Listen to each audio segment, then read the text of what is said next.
you listen to reason?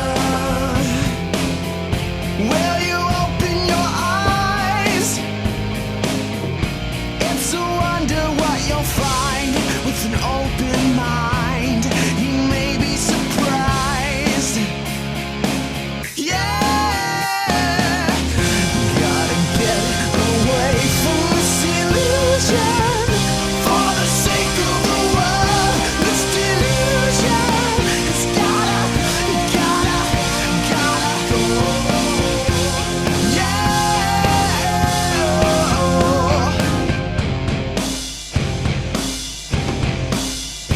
Hey everyone, welcome to another episode of the Atheist Experience. I'm your host, Russell Glasser, and with me today is Don Baker. Hey, good to be here.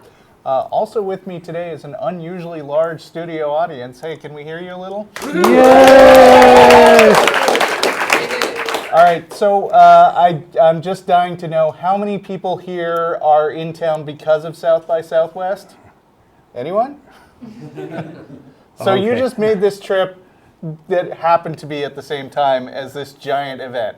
Okay, so we're going to see all these people for dinner after the show at El Arroyo, and I just want to warn you guys and other people who are local who might be watching that South by Southwest makes driving downtown horrible. So if you can, to get to El Arroyo, which is like on the west side of downtown from us, I think the consensus here is go north and try to go north around downtown and then back south. Today is Sunday, March 9th, 2014. We're a live call-in public access atheist television show based in Austin, Texas, dedicated to promoting positive atheism and the separation of church and state. We are streaming live through ustream.tv. The official Atheist Experience website is www.atheist-experience.com. Provide feedback for us by commenting on the official show blog, freethoughtblogs.com/AXP, or email us at tv@atheistcommunity.org. If you enjoyed the show today, then please check out our other great podcast, The Nonprofits, which is airing every first and third Wednesday of the month, also live. The next episode is going to be March 19th. Let's see. And I already mentioned that we're going to El Arroyo. The address there is 1624 West 5th Street. And we'll arrive after the show sometime around 6 p.m. A couple of special announcements today. The Atheist Community of Austin's board elections and also is it chair and co-chair, president and vice president? President and Vice President. That's going to be May 4th. So check the ACA calendar page and please plan to attend. We're also going to do an open house in the ACA building. Also, there's some other show airing tonight. Cosmos, Neil deGrasse Tyson. Everybody else is talking about it. So 9 p.m., you might want to check that out too. How are you doing today, Don? I'm doing great. Great. It's good to be here. And, I'm talking again about the failures of Christianity and I'm still just scratching the surface, still scratching away. I've done a lot of failure, so much fail, so few gods. I've previously discussed this topic 22 times, so this is number 23, plus a number of others that could be considered part of this category. Today I want to talk about Christianity's dependence on ignorance. Well, what is ignorance? Well, ignorance is the lack of knowledge or information, and it's not necessarily a bad thing. We're all ignorant about a lot of things, but it's not something to be embraced either. It's something that you want to try to be uncomfortable about and go learn. Take it as an opportunity when you find out you're ignorant about something, go learn about it, go figure it out. But Christianity embraces and cultivates ignorance, as we'll see in a bit. And con games require ignorance of the victim for it to work. So what's the difference here between Christianity and a con game? A valid institution or belief shouldn't need ignorance. It shouldn't need it. So therefore, Christianity's dependence on ignorance is just yet another failure, as far as I'm concerned. Well, how does Christianity depend on ignorance? Well, ignorance is part of the Christianity's worldview as far as I'm concerned. They go to a lot of trouble to maintain ignorance, especially about certain topics. They deny evidence, and they promote ignorance in some of their cultural institutions. So ignorance is a worldview. Well, any mystery, especially even a scientific mystery, is immediately met with the answer, God did it. But there's no evidence for a God, and there's no evidence that a God actually did anything. So this becomes kind of a God of the gaps idea of when science doesn't know something or when we don't know something, we assert God, or Christians assert that there's a God, but as we learn more, as our ignorance gets smaller, God gets smaller. And God sort of becomes a synonym for our ignorance. So it becomes a placeholder for the things we don't know. And Christians and many other religious believers treat this God of ignorance as something to be worshipped rather than something to be, addressed or dealt with. And the main Christian argument that we hear from callers is really an argument from ignorance, and that's a logical fallacy. And it kind of takes the form, if you don't know, God must have done it. If you can't prove otherwise, God must have done it. And that's kind of a lame way to argue for something. Logical fallacies are not a way to build a framework of knowledge or anything. If I can Go jump ahead. in, Yeah, please do. When Matt and I were talking to Ray Comfort, I remember actually being specifically ready for something he would say, because it's something that he always says. Were you there? No, that's Ken Ham. That's Ken Ham's from New Zealand. Right. I know they sound similar. Aussies and New Zealanders, Kiwis, and yeah, but Bears, oh my. Ray Comfort's shtick is, is it possible you could be wrong? Do you know things for certain? And we're intellectually honest, so we say no, we don't. And he at that point says yes, but I do. Which is dishonest.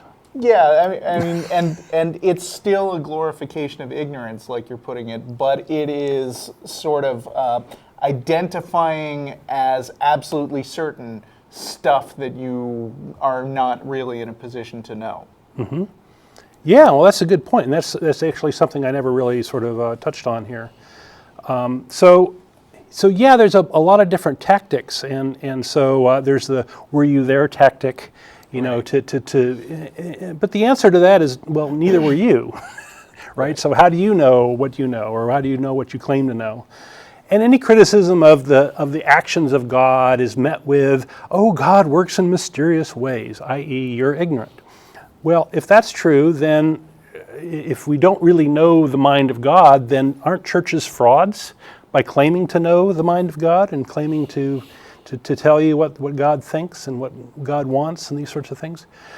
So there's a lot of little mind games that are sort of intertwined with Christianity, and Christianity really kind of maintains a propaganda machine, and it sows a lot of lies and misinformation to keep their flocks ignorant. And the ignorance of the flocks pays dividends when the collection plate is passed. And we're going to talk briefly about science, history, and the Bible. Well, in science, the theory of evolution has to be squashed down and denigrated, because that's bad news, because if there was no special creation, then there was no fall of man, and no reason for Jesus' existence, and the crucifixion is just gory performance art. So if you go down the evolution front, Christianity doesn't make a lot of sense. The whole foundation of it gets eroded away. Similarly, with climate change, we're seeing Christians embrace climate change denialism a lot, as well as businesses, of course, that would be affected by that. But I think the motivation for Christians there is, if mankind can destroy God's creation, then God must not be very powerful. I think that's part of the deal. And there's also the issue of who's going to be your authority. And there's also this attitude of screw the environment. God gave us dominion over that, and we don't care. In other areas of science, we have no evidence for God, we have no evidence for the soul, no evidence for the afterlife, or most religious claims, and Christians aren't going to tell you these things, like religious leaders aren't going to tell you these things in church. There's also problems of dealing with overpopulation, sex education, and cloning. These are all areas of science that religions tend to try to sow ignorance about. Well, what about history? Well, the bloody history of Christianity is sanitized in textbooks, and how many people know about the Cathars or the Peasants' Rebellion or the 30 Years' War, which really reflect very badly on Christianity? How many people were murdered during the Christianization of the Americas, and is that ever discussed in history classes? Who knew that Martin Luther's anti-Semitic writings helped to make the Holocaust a religiously motivated horror it was? So these things aren't taught. And Christians embrace folks like David Barton, who tell lies about the founding of the United States. And there's a lot of modern propaganda about the U.S. as being successful, a successful country because of Christianity, but in reality this is because of capitalism, democracy, and the spirit of free enterprise, which are concepts not found in the Bible. Well, what about the Bible aren't Christians telling you in their sermons and things? There's lots of things you won't learn in church. The Bible is really a genocide manual if you go and look through it and see all the murders and things that are advocated and asked for. And it's spun at different times for different purposes. And so it's being spun today for today's purposes. They won't tell you that the earliest copy of the earliest gospel, which is Mark, knew nothing of the resurrection. The people, the person who wrote it either didn't think it was important or didn't know about it, which is a bit odd.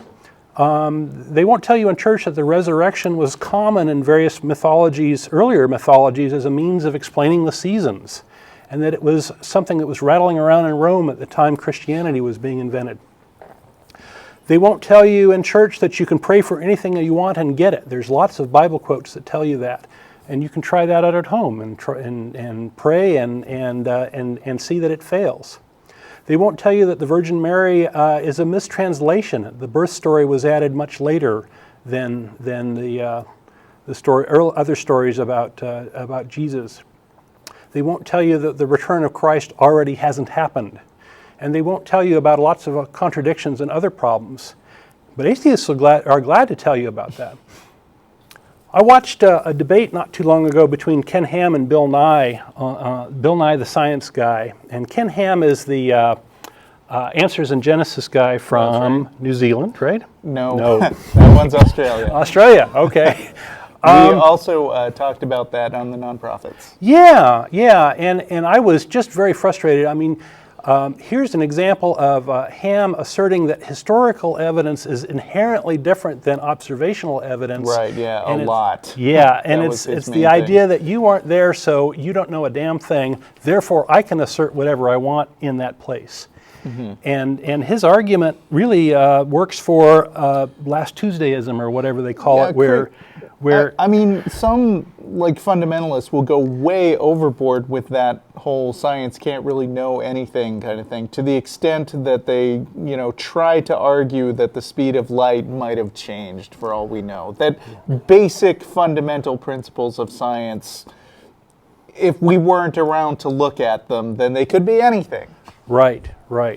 But you could make the same claim about you don't know anything before you woke up this morning, right? Because you weren't there. You were absent during that little bit of time, and God could have created the whole universe while you were asleep. And so the same sort of argument applies to all sorts of nonsense. So Ken Ham wants to substitute Bible stories instead, and he just wants to assert all that stuff. And his way of arguing, which is necessary to support his version of Christianity, is really maintaining ignorance. It's a denial of evidence that comes up, and it's a bunch of just so stories. Well, how do Christians promote ignorance among the populace? Well, if you're sitting in Sunday school, you're going to be led in your learning exercises, and you're going to be spoon-fed stuff, and you're going to be steered away from anything questionable. And if you have any questions, you're going to be, shut down or browbeaten or whatever. And they're going to inoculate you against learning the truth. They're going to actually redefine the word truth to mean Bible stuff, right? Truth. You see the word truth all the time, and they're trying to take over that term, just like they try to take over this word science. Questioning is discouraged, and they'd want to keep you away from people like us, evil atheists, that know more about your religion than you do, because we'll teach you. And we'll teach you, we know where all the skeletons are buried. Right. So, well, I mean, there are Bible verses which will tell you that just doubting things is a sin. And Sure. so that prevents you from looking too deeply into stuff that just doesn't make sense to you. You should instead just go with the Ray Comfort way of thinking, which is, well, you know, I really, really know the stuff that I want to believe. You know, Right, I can right. just be positive that I'm right. yeah, and it sits on the shoulders of charisma, right? It's charisma that forces it out there. Yeah. Well, there's an active movement in Christianity to seize control of education, to make K through 12 pro-Christian, prayer in school, these sorts of things. There's this attitude of keep your kids from going to college because they're going to lose their faith when they learn something. And they want to promote propaganda in the public square, like David Barton's foolishness. And they treat willful ignorance, otherwise known as faith, as a virtue, which it's not. So any institution that relies on and cultivates ignorance fails to distinguish itself from a fraud. And it sabotages humanity's capabilities for its own benefit, and it marks itself as inherently bad. And Christianity is that, and it's an apparent con that becomes evident the more you know about it, and so that's another failure of Christianity. Okay. Mm-hmm. So let's take some calls. All right. First up, we've got Drew in Carlsbad, New Mexico. Hey, how you doing? Hey, How you doing? wow. Hey. Somebody turned up the volume in here Oh, we're way good. too loud. Keep going. You What can do you got, Drew? Keep going. Okay, I'm sorry, I'm getting a bit of an echo. Can you hear me okay? That'll go away in a minute. Yeah, they're working on it. Just We forge got ahead. panic techies running around as we speak. Gotcha. Well, I had a set topic here, but goodness, from that monologue, there's so many things I take issue on. Good. Can I just start with one thing? Don't you feel it's a bit hyperbolic to refer to the Bible as a genocide manual? Well, you're given commands from your God to kill witches, and killing Jews and gays is okay, and lots of commands where God was told people, go slaughter the Canaanites and go slaughter the Amalekites and go slaughter these guys and go slaughter those guys. Granted, there were commands given at certain times to certain people, but the word manual seems to suggest some sort of instruction manual, as though this is telling us to kill people. I do feel that. Well, how many years did Christians kill witches? I mean, it was hundreds of years. Well, I would have to see a history book stating that. I know of the Salem witch trials, and I do know that we have a bit of a lens that's kind of distorted what actually happened there. We do know that mass hysteria can creep into any culture, really, and lots of people have been killed based on false accusations of magic powers and those sorts of things. So the instance of the Salem witch trials happening in a Puritan society doesn't really... Well, I'm talking about Europe, like hundreds of years before that, 400s of years. So Right, that was a relatively small episode. The thing is, a lot of people talk about reading the Bible in context, and the problem is that a lot of people have a lot of different interpretations and spin on that. But the people who were burning the witches, you can argue from our standpoint now that they shouldn't have done that. But I would say that they were doing a straight up reading of what the Bible said and using Bible verses to justify what they were doing. And I think it's more a testament to the way our society has softened, that we want to read the Bible in nicer ways that don't encourage so much killing. Good point, Russell. But I mean, it's still in there. Certainly. And I'm sure we could go off on a whole rabbit trail of exegeting the Bible.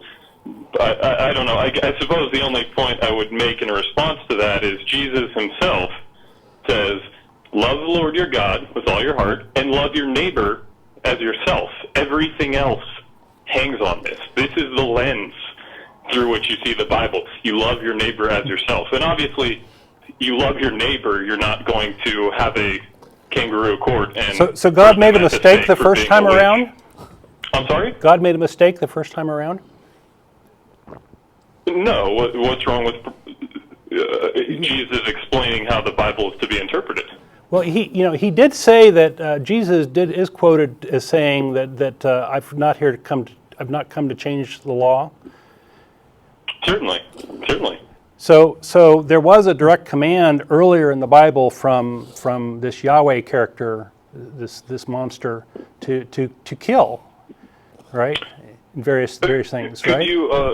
Could you cite the verse about killing witches? I believe it's Exodus specifically, 21. yeah, thou shalt not suffer a witch to live. I'll pull it up. Yeah, thanks. I think it's 21:20. Oops. Yeah, searching the internet on TV is always a good idea.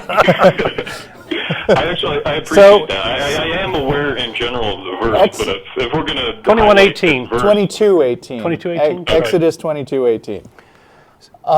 So there's a whole bunch of commands from God, and a lot of them are pretty awful.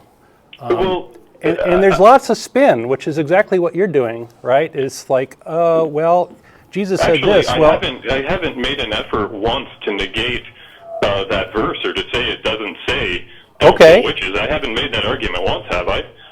Right, but I mean, you're saying that they were misinterpreting the Bible, aren't you? I'm sorry, I didn't hear that last comment. I don't know. Didn't you start by saying that was like a misinterpretation or a mass hysteria that wasn't in some way justified by reading the Bible? I do maintain that. Sure, certainly. All right, so are we talking like a 400-year mass hysteria? You would have to cite the history books for me on that. I do not know of 400 years of. Well, I mean, I'm wondering, like, when it comes to the loving God, like, would you say that having everyone die, having almost everyone on Earth die in a flood one day would be consistent with the highest commandment being love your neighbor as yourself? Consistent with love. Well, that's not analogous, because for you to kill a person is qualitatively different than God, the author of life, to take away what he's freely and lovingly given in the first place. So God being the author... If you remember, if I can finish my point, please, I don't mean to be rude. Okay, go ahead. If you remember, at the time when God sent the flood, if we're to accept the Bible at face value, if that's what we're doing, we're playing a hypothetical that this actually happened, and therefore God's evil. At that time, the Bible says the imaginations of men was violence against one another continually, killing each other, hurting each other. Okay. And this is God. This is not you enacting judgment on another man. So there was nobody innocent who was killed in the flood, assuming that happened? Well, except for Noah and his family.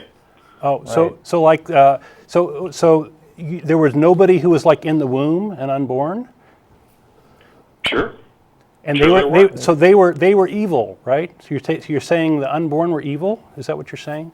It's okay to kill the unborn because they're evil? I'm not going to make that argument. What I will make the argument is that for God to take a life is qualitatively different. I consider this whole thing fiction and just kind of creepy fiction. For God to specifically command you to take a life would also be different, right? Because here's the guy who's the author of the Bible, and he's saying, like, if God were to absolutely, positively appear before you in a burning bush and say, I want you to go kill this guy, he's evil, you wouldn't see that as inconsistent with the message of the Bible, right?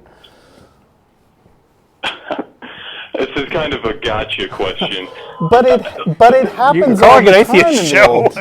Yeah, sorry. Because you're conflating. I mean, the essence is that wouldn't happen. Oh, come on. Okay, but a minute ago, we've got lots of examples of a minute God. ago, you I were understand dismissing that. the I stuff understand that happened. Foremost is you could bring up the slaughter of the Canaanites from Israel. In that case, I'm not trying to deny. How about Abraham and Isaac? You know. Well, yeah.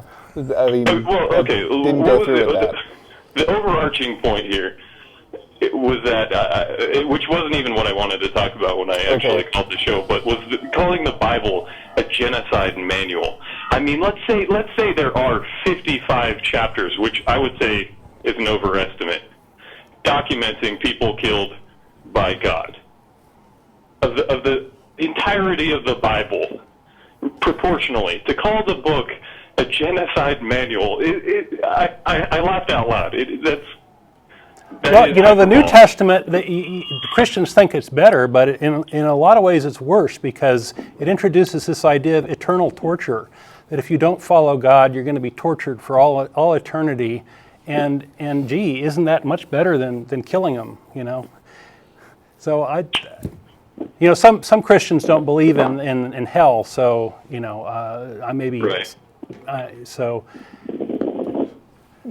that's how they choose. It's certainly a concept that's hard to wrap one's mind around, and I'm not.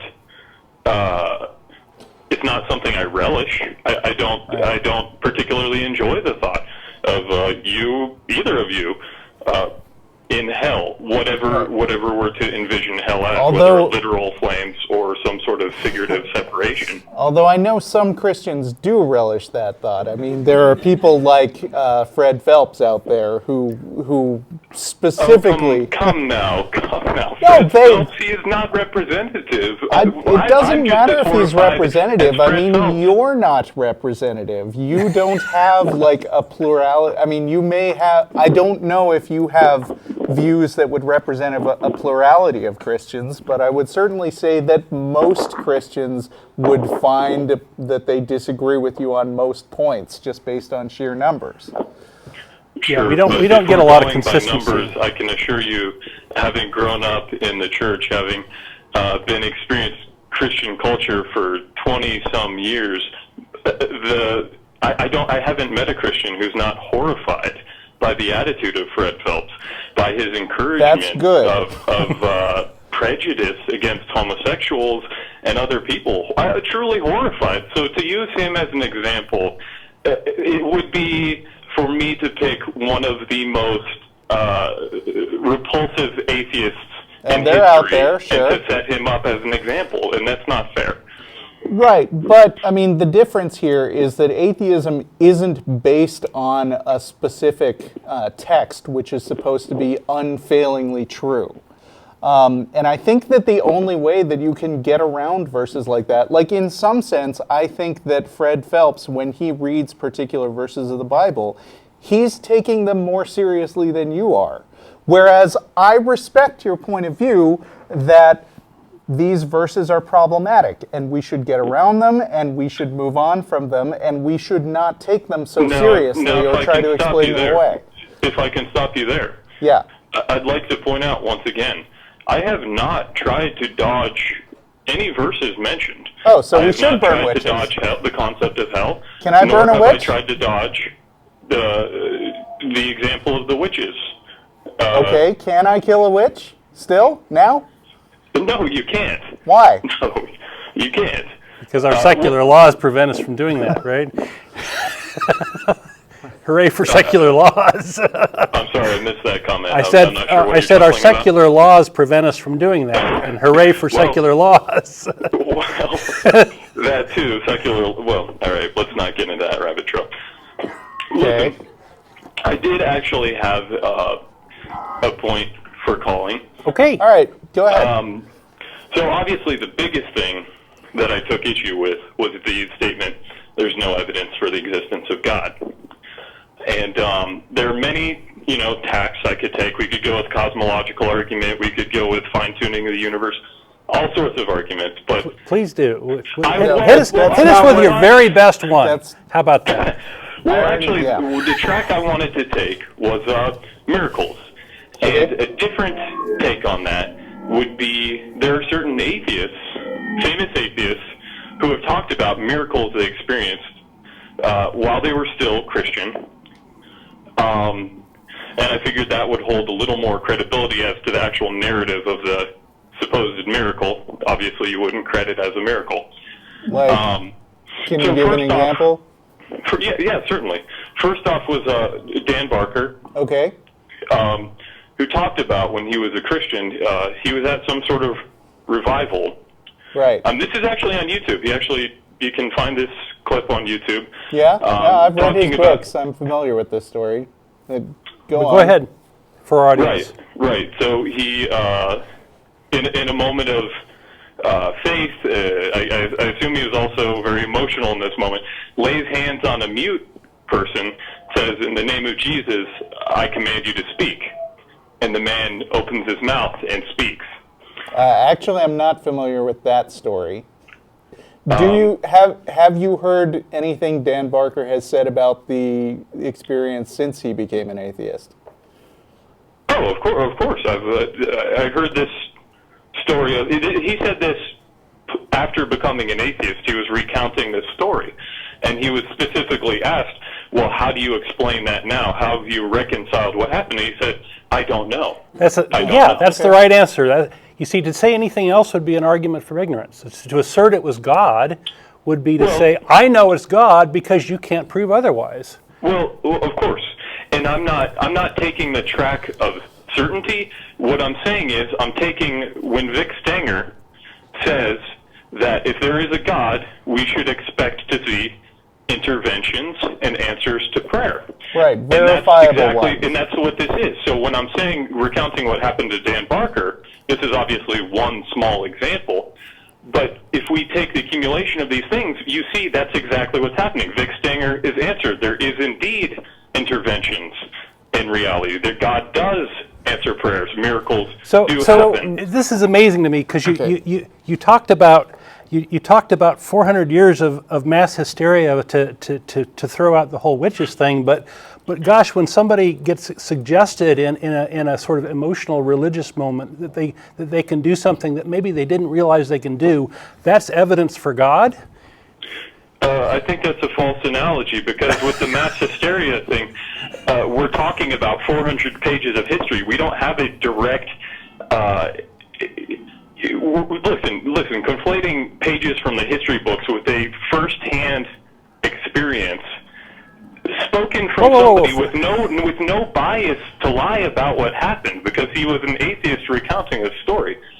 Do we have any doctor's evidence that this person was actually cured of something? I wish we did. I wish we did. Because Christians love to seize on these sorts of stories, and it's like, oh, that's good enough for me. I don't consider that the least bit persuasive. The problem is that, when we get these kind of evidence stories, what we get is personal testimonials from people in it who are sitting in a position where they have no ability to go back and demonstrate it. Whereas we actually second or third hand always. Yeah, not in Dan Barker's case, assuming this story actually happened that I haven't heard. You can find it on YouTube. Could you email it to us after the show? I mean, I'd like to check it out. Absolutely would. Can you give me an email to give you? TV@atheist-community.org. TG? TV, television, TV. Okay. But I mean, my other point is that people actually do go out and try to investigate miracles, like in a systematic way. And we've like got, Joe for Nickel. instance, Joe Nickel, and of course the amazing Randy has had this $1 million challenge that he's been running for years and years. And what's interesting is that when subjected to this kind of scrutiny, the miracles somehow seem to evaporate and don't seem to be testable or measurable in any way. It's a legitimate complaint. As to that particular story, I cannot verify it. I will offer up an answer that anticipate being rebutted in several ways. But I will say, if miracles are to occur, they're going to occur on God's terms, in the sense of God works in mysterious ways, and you cannot understand. Yes. Are you going to let me finish? Sure. I feel like I'm interrupted. Not to be rude, I do feel like I'm interrupted. Go ahead. Sorry if I'm being verbose. a miracle that's going to be quantified and put into a test tube, because doesn't that negate the whole thing? Suddenly this becomes a science, and it's no longer, we believe God, who is a person in a sense, why would he reduce himself to something measurable? Okay, X number of prayers equals Y amount of action. That's completely contradictory. That's completely antithetical to what we see in the Bible. So if we're going to see miracles, we would expect them to be inconsistent with how Tell you what. Wait a minute. Why wouldn't he? Wouldn't that be a great opportunity to convince a whole lot of skeptics at once? That would be a negation of faith, would it not? Okay, well, we don't take faith seriously. I mean, this is exactly the same tactic that I would take if I were a con artist trying to get you to buy my stuff and saying, well, this stuff works on faith. You know, You just got to believe. Right. Yeah. I don't put belief in things just because somebody says so, is my point. And in general, I would agree that But not you in don't this take case. something at face value. I do believe in the concept of God. There is exceptional case. Okay. Which of course is why this is the Atheist Experience, and I'm a Christian man calling in. We have a very fundamental disagreement. But not in the case of, let's say, miracles in the Quran, I would bet. I would be very interested in hearing equivalent miracles to the ones I had ready to share with you guys. I have a Quran here today, but I'm not going to Joseph Smith looking in his hat and finding gold plates written in? Yeah, that's right. The angel Moroni specifically dictated. If you honestly don't see a difference between the story of Joseph Smith and Dan Barker talking about his experience at this revival, then we may be on very irreconcilably different positions here. Well, I think the story of Joseph Smith and the golden plate is right now hearsay upon hearsay. Sure. From a guy who was noted to be a con artist versus Dan Barker, who's talking about. No, honestly, Joseph Smith, didn't he have other instances? I'm sorry, I'm a bit ignorant on the man overall. I understand he did have a history of cheating people. Absolutely. Yeah, he did, and that is one among many good reasons not to believe him. But even if he didn't have a history of being a con artist, I wouldn't buy the story, would you? No, of course not. Okay. I do take Dan Barker at face value when he, without having a bias or a reason to share this story, especially as an atheist, say the guy talked. Happens. Where's Jesus in this whole thing? Where's God in this whole thing? I don't see it. I'll bring it back to exactly what I said. Vic Stinger argues that if the Christian God exists, we should see these evidences, we should see these interventions, and that is one story of a couple more I had hoped to share. Right, at a rate much higher than chance, right? Yes. Okay. Yeah. Well, having this anecdote is interesting, and I look forward to watching the video. Sure. But Can I share a few more that are also verifiable right now in front of your computer? Give me one that's verifiable that it happened and was miraculous, and then I think we are going to have to move on to another caller. Well, I think you may be putting the threshold very high, but are you familiar with Luke Melhauser? No. Common Sense Atheism, it was at one time one of the most famous atheist blogs on the net. This story is still maintained. Strange that we both don't know about it. That. It's a little hyperbolic, but go ahead. I'm going to let you go on with that. I'd like to quote from a page that you can Google this right now. He's talking about his memories of being a Christian. Right. And he says, one time my church desperately needed $7,461 to keep going. Okay. After an all-night prayer meeting, my dad went to pick up the mail. It was a check for that exact amount down to the dollar from someone who didn't even know the church, but had heard one of the pastors speak a few years before. Okay. My dad contacted the giver, and she said that after she heard the pastor speak, she felt God wanted her to put some cash in an annuity to give to the church. Process took several years. Just days before she decided to close the account and send the accrued money to the church. And it happened to be the exact amount that was needed right after an all-night prayer. Still don't see any evidence for a God. Speaking as an atheist. This is Luke Melhauser talking as an atheist, saying he's rejected the faith. How weird is it that Luke was able to not think that was evidence of a God? I mean, like, after he changed over. I mean, he had been through this experience directly, and yet that wasn't good enough for him to think that that was a God doing it. Right, and obviously I think he's quite foolish for so easily. He's going to go to hell. Right. Poor guy. Well, Drew, I've really enjoyed talking to you, and you are welcome to call in another time. But I think we have to move on to other callers before we Yes, thank you so spend much. the whole show on you. Hey, thanks for letting me speak. All right, thanks, care. and feel free to email. Okay, will do. Take care. All right, bye. Janet in Massachusetts. No, Hey guys, how you doing? Yeah, hi. Hi. Welcome. Thank you. I'm a big fan. I try to watch every week. Thank you. But I don't know if it's a standard operating procedure or if it's just a fluke. But the whole time I was on hold since the screener took my call, I could hear every single word that went on in the studio. I think that's intentional. No, I don't think. No, the in studio. there? Oh, oops. Yeah, Maybe they'll want to shut off their mics. yeah, maybe. Parenthetically, And stop calling the callers morons. You're supposed to be hearing us, but parenthetically, you're both right. The novelty does wear off. Okay. Okay. With that said, I also heard what your advice was going to be to me. Oh, okay.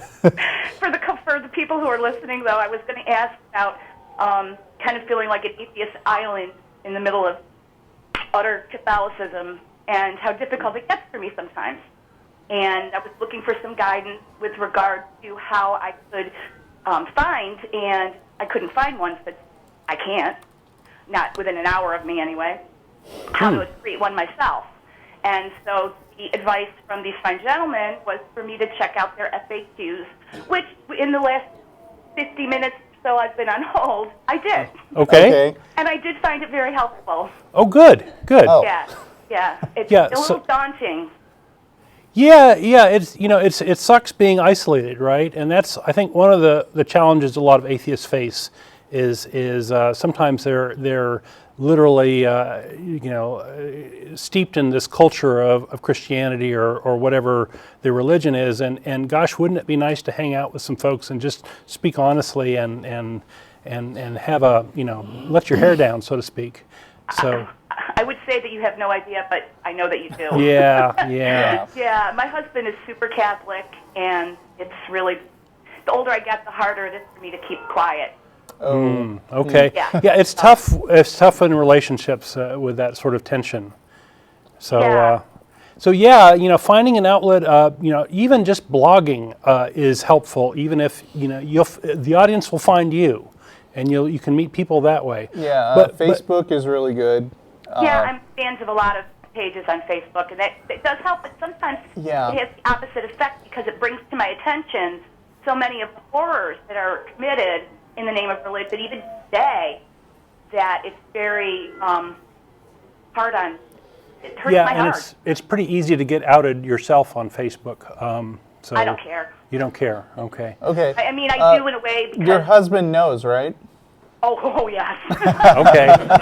Yeah, that would be a double burden. All right. We've had many a heated discussion. I'm sure. So, Yeah, religion is a tough one because sometimes you just have to agree to disagree, and try to put it to bed that way. Because sometimes these things don't lend themselves to logical discussions, right? Because they get emotional or they get too frustrating. Our group's legend has it that our founder, Kellen von Hauser, who hasn't been around for quite a number of years, but she originally started the group by taking out an ad in a local classified saying, "Come meet other atheists for coffee," pretty much. Yeah. And now with the internet, it's a lot easier to put out stuff like that. You got your meetup.com, you've got... check that out. There are a lot of different tools for getting social clubs together, and even if they don't take off the way that the Atheist Community of Austin wound up doing, there's still something to be said for getting in touch with like 2 or 3 local people who could be your friends that you could bitch at once in a while. Yeah. Vent with, yeah. It's difficult, particularly in this area. I live in a very high population of Portuguese. I mean, there's like Oh, okay. weekend-long feasts of whatever saint 4 times a year. It's crazy. Right. Well, if there are other atheists there, they must be gnashing their teeth and keeping silent just like you. And so they'd Sure. really appreciate that opportunity to go hang out with other people. And I'm fairly vocal. Yeah. So. All right. So yeah, you have to be willing to put yourself out there a little bit. So I think she's trying. right. Yeah, I do try. It's hard. I mean, the other, there's also a child involved. Yeah. So that's a complication, and so I try not to be too in your face, but Yeah, sometimes being too strident can work against you, I right? just want people to start thinking rationally. That's all. Yeah. No wrong, really? Yeah. Humor might be a good approach. At I'm least, pretty good at that. yeah, you can poke some fun at some of the craziness, and but sometimes people are more open to those sorts of messages. Right. I know that like when I'm in a public setting and the topic of religion comes up, I make like little jokes here and there about the extremists, about extreme fundamentalists. And I find that liberal Christians will also be in on the joke and can encourage me to, push a little further and see what their limits are. And I've found some closeted atheists that way. That's pretty Nice. subtle. That's pretty I like subtle. So, I mean, it takes a little bit of subtlety sometimes. I don't know. Yeah. Yeah. Anything else for us, Janet? No, I just so appreciate the opportunity to get some feedback from you guys. Okay. And again, keep on plugging Okay. along. You're doing great. Well, good luck to Yeah, you. good luck. Thanks. I appreciate it. Night, guys. Yeah, I hope you find some people. Thanks. Who else we got? Greg in, wait, Gotta I hang should up hit the first. button first, and then Okay. Greg in Florence. Hey guys, how you doing? Good. How are you? Good. Okay, I'll be really quick because I know you want to get to some other callers, and we're running low on time. So, Okay. I'm a ex-Mormon. I'm an ex-apologist. I was Mormon for 21 years, and an apologist for about 15 of those years. Well, congratulations to you. Well, thank you. I appreciate that. Did you experience any miracles by any chance? Well, when you're a Mormon, pretty much anything can look like a miracle, especially if you believe the whole Joseph Smith story. Right. Yeah. Yeah. So the first caller made a few points that I thought were kind of funny. He was talking about the Joseph Smith thing and how it's ridiculous to believe those things, yet it's easy to believe his own claims. And, That's very common. That's a common thing. Sure. Within the Mormon Church, for example, one of the ways they keep members in ignorance is by telling members that all outside sources are not revealed knowledge, and if it's not revealed by a prophet, it's not truth. So, you can make anything look like evidence, and you guys Right. have dealt with that on the show here. Oh yeah. And that's sad, isn't it? That's such a blatant manipulation. Sure, absolutely. Some of the things that I heard while teaching in the church, for example, is you would hear members say things like, well, scientists have been known to lie, therefore science can't be trusted. Any outside source, church is anti-Mormon. For example, there was the Book of Abraham. I don't know if you've had many discussions on that, but Egyptology and the Book of Abraham. Egyptology does definitely not back the claims of the Book of Abraham, but you tell that to... So is that in the Book of Mormon? Egyptologists. The Book of... Book of Abraham, the Pearl of Great Price, which is one of the books of Scripture the Mormons use. Oh, okay, okay. Yeah, if you look at that, they have the supposed copy of what the Book of Abraham was supposedly from. And so basically what they do is they claim, well, Joseph was right because, he was a prophet. And, if you ask any LDS Egyptologist or historian, they'll say, well, of course, Joseph was right, and that it wasn't a literal translation of these facsimiles or these papyri, but rather it was used to inspire the Book of Abraham. So, it's funny that, again, you can make anything look like evidence. Right. And if you tell a member, well, Egyptologists disagree with Joseph's translation of these papyri, they'll tell you, oh, well, yeah, but, those Egyptologists are wrong. Listen to the LDS Egyptologists. Yeah, they know what they're it's talking about. it's funny. Tracy and I were at this Islam 101 seminar last week that Tracy talked about on the show, and I remember specifically the Muslim imam saying that we accept the Bible as divinely inspired. But some of it is a little messed up in translation, like we don't believe that Jesus was crucified. He was a prophet, Sure. just never crucified. And that's the same claims made with within the Mormon Church. They say, well, the Bible isn't exactly right. There were some things that Joseph had to clarify. Exactly. But Joseph had to go fix it. The Mormon says so. Yep. Yeah. So they actually touched on some of these themes in the Book of Mormon, the satirical Broadway Yeah, production. have you seen that? Did you see it? Oh yeah. Oh, I was didn't lucky. know. I was lucky enough to see it here and also in New York. Okay, wow. I loved So I've it. seen it twice. Have you seen it? But No, I have not seen it yet. You but really my point should. is Okay. Let's see. is part of the running joke is how Mormonism is using some of the same mechanisms that Christianity uses, and in a way, it's maybe an easier way for Christians to digest the fact that, hey, this scam or these sleights of hand are going on, and then at the end, Don't spoil don't it. spoil it. Okay, got to go see it. Yeah. Okay, yeah, definitely. The last thing I want to say, and then I'll let you guys go to the next caller, is, being an apologist, I basically have to convince myself, that what I was saying was right, knowing that I was probably wrong. And I just had to believe that the truth would someday be revealed, and somehow I would be proven right in the end. Eventually, that led to me becoming an atheist, along with your guys' shows. So I thank you guys for that. Oh well, you're too kind, and it's a lot of work that people have to go through to reach the right answer, I think, or get to atheism. So don't denigrate the work you put into it. So good for you. Well, thank you very much, guys. I appreciate your time, and I'll watch the rest of the show. Take care. Okay. You too, bye. See ya. We're running out of time. We got like 5 minutes and some change left. We're gonna quick take maybe Zach in New Jersey. Hello? Hello, Zach, are you there?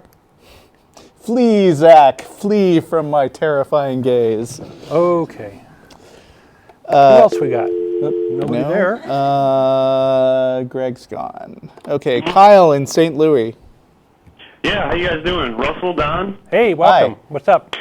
I guess I'll make it quick since we're running out of time here. Yep. Have either of you guys seen The Man of Steel? No, I haven't. I heard it was bad. Well, I'm biased just because I'm a huge Superman fan. I But, watch a YouTube series called Nostalgia Chick, and she put it as her worst movie of the year. But Oh, really? but I'm sorry. Well, I guess that's it. How good it is would kind of be irrelevant to the point anyway. Right. Well, anyway, okay. Well, do you know anything about Superman in general? Yeah, The mythology. who doesn't yeah, know about yeah, Superman? Right. We're well, geeks. What can we say? Yeah. I take him as fiction as well, obviously with Jesus and God.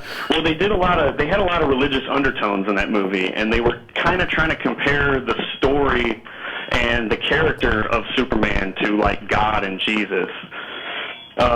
They were making kind of like equivocations between like you can save them all, and they were making a lot of gestures like that and stuff like that. Savior stories and savior motifs are predate Christianity, so it's kind of an old paradigm. Yeah, and I mean, Right. modern fiction is stuffed full of it. I mean, that a lot of people say the third Matrix movie, which to people who acknowledge the existence of more than one Matrix movie.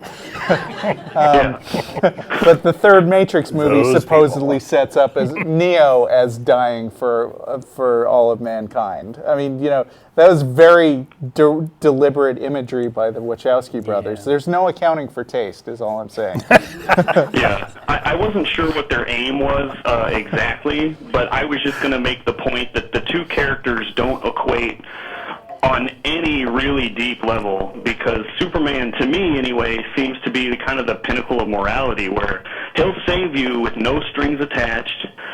He doesn't ask for you to kneel. He doesn't ask for you to honor him or respect him or love him No or threats, anything. huh? Right. So, in my opinion, he's a much more moral person.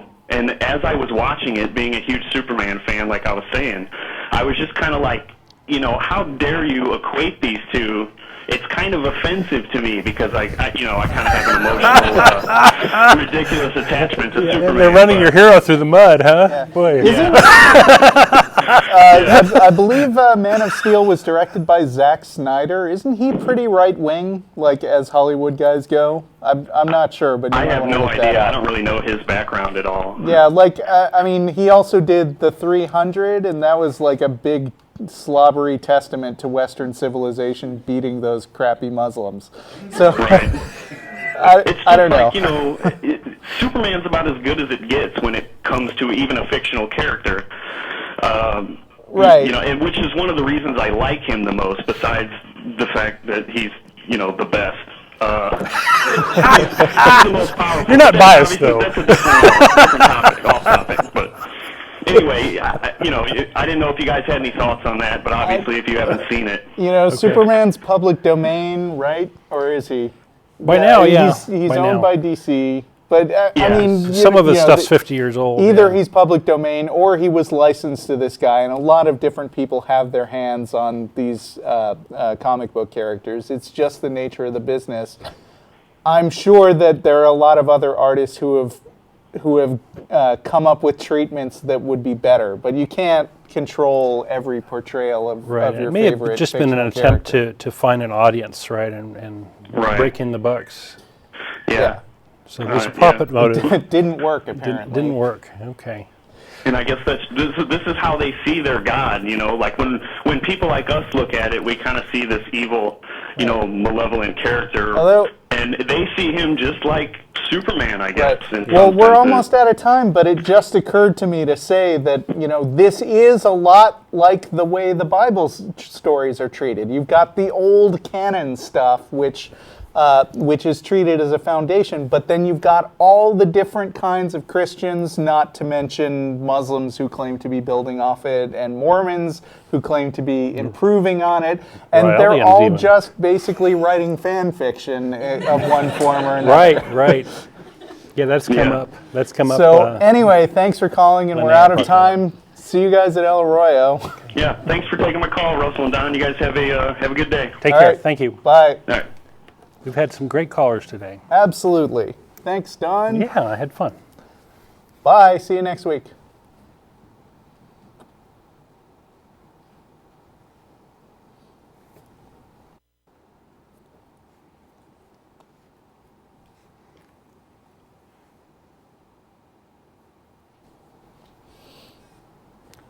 I think I heard we're clear. Okay. Okay. Russell likes to take the post callers. Thank you. Yes, I'm taking the post callers. You can stick around or not. Oh, okay. Henry? Yes. Hey, you're in Portland, and so this is the after show. So what's on your mind? Essentially, my all right, it's kind of echoing, but anyways, my family, I'm wanting to come out as an atheist to my family. Okay, how old are you? That's the first question I always have to ask. What's that? How old am I? Yeah.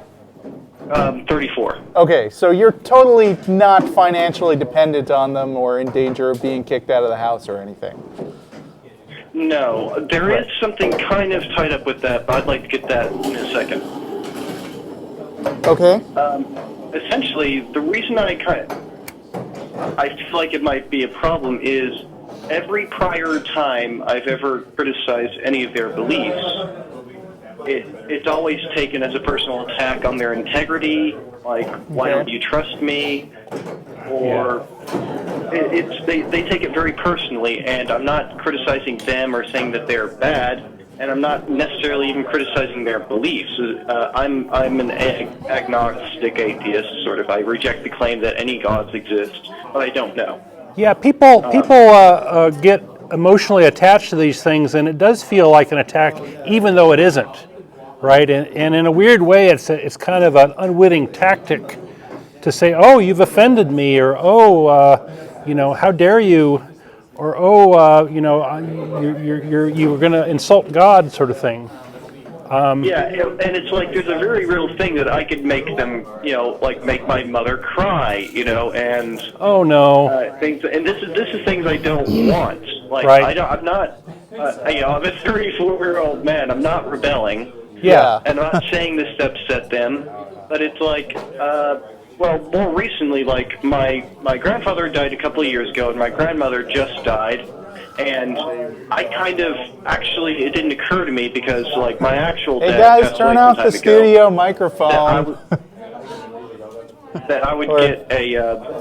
whatever's picking up the audience. And oh, so it is off? now, okay. I'm kind of afraid also they might feel like, oh, I waited to come out as an atheist until after this sort of... It's okay. Thing happened.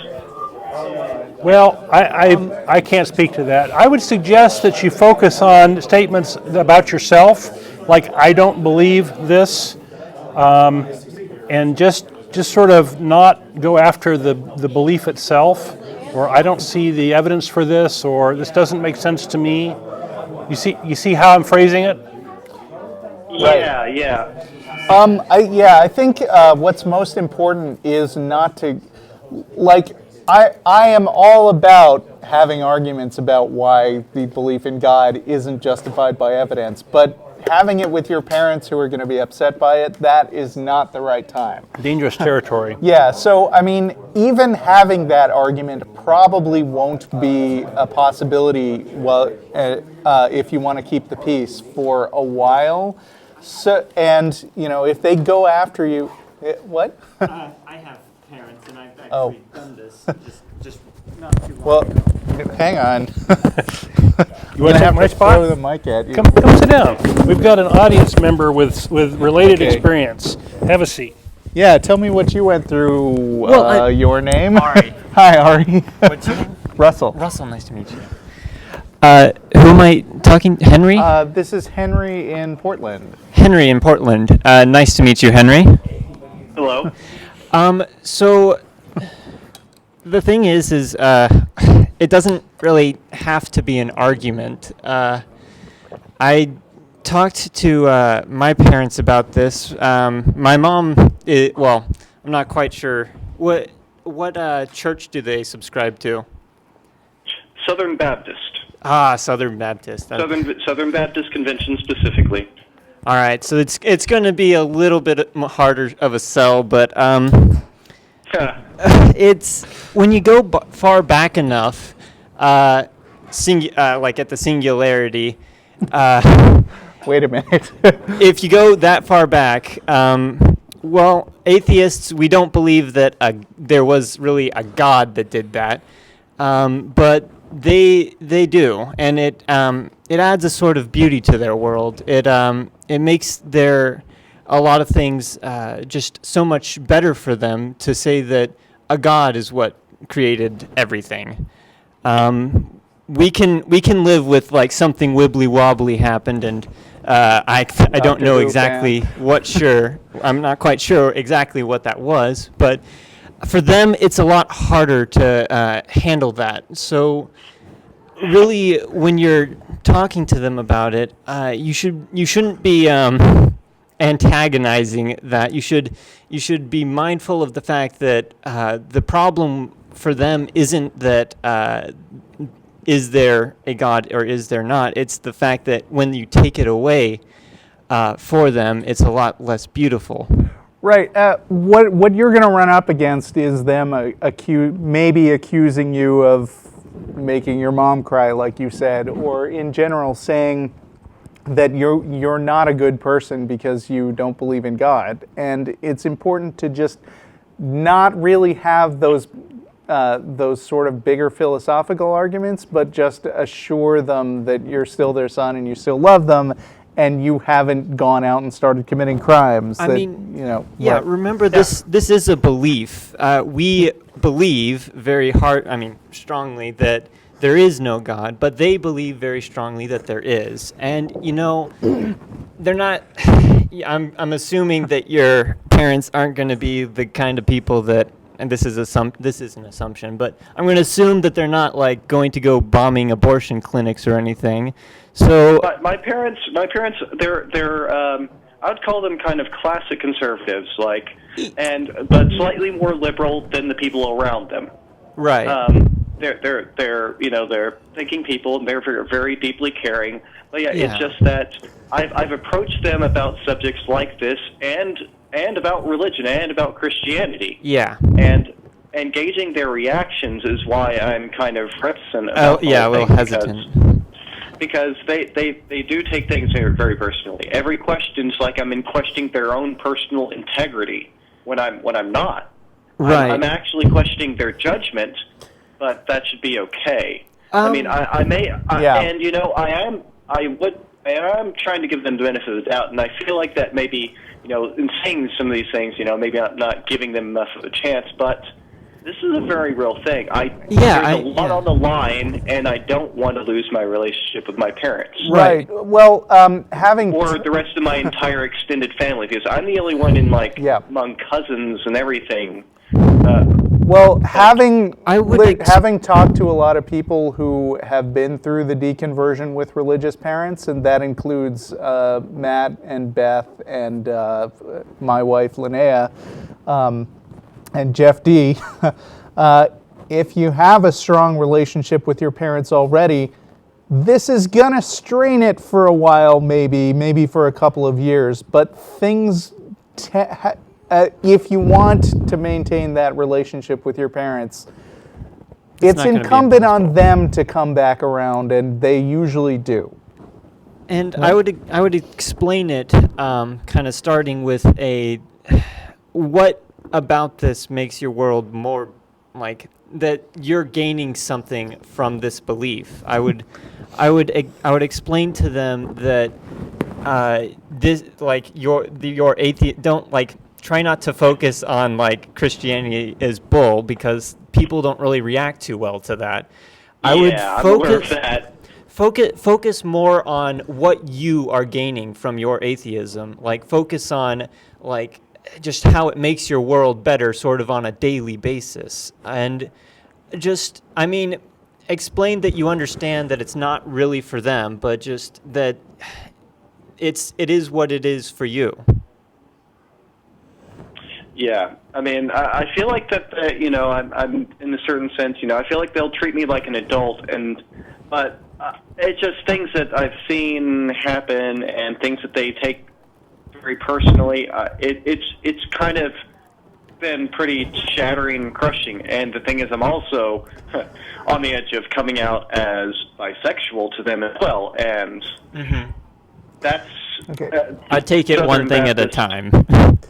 So I'm looking at a lot of stuff down the road, and I've been atheist. Okay, for we are actually. Years. Hey, we're wrapping up, and we're trying to head for dinner. So thanks for calling earlier, but it sorry, we spent a lot of time on that one caller. But thanks and good luck. Yeah, thanks for your comments. All right, it was a pleasure talking to you. See ya. Yeah, thank you. And I'm going to talk to Emma in Queensland real quick, or Australia. You're good. Thank you for helping out. Oh, hi. Hi. And you're the last one on the after show. Well, I can hear you guys are trying to get out of there, so I might just cut it quick and call back next week. You want to, try. You might want to try again next week. But what's up? Well, that last call actually it ties in with what I've been thinking about lately, which is the insular aspect of religions and how it's it's part of their protection that people. I mean, it's used as a them and us kind of a thing, and we've got enough of those in the world, with race and all of the other them and us kind of categories we put each other into. But religion is one that it's.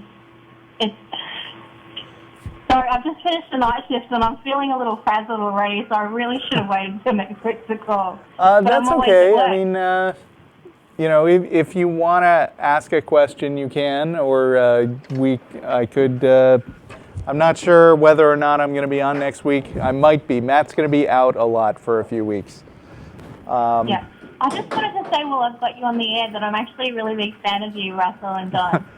Thank you very much. I think you take the calls really well without the ego aspect of it, and I really enjoy the show. Okay, thank you. And it's bizarre talking to you. All right. See ya. Because I've been listening to you for so long. Thanks for calling, and I'll hear from you again soon, probably. Bye. Don hates after show. I don't know why.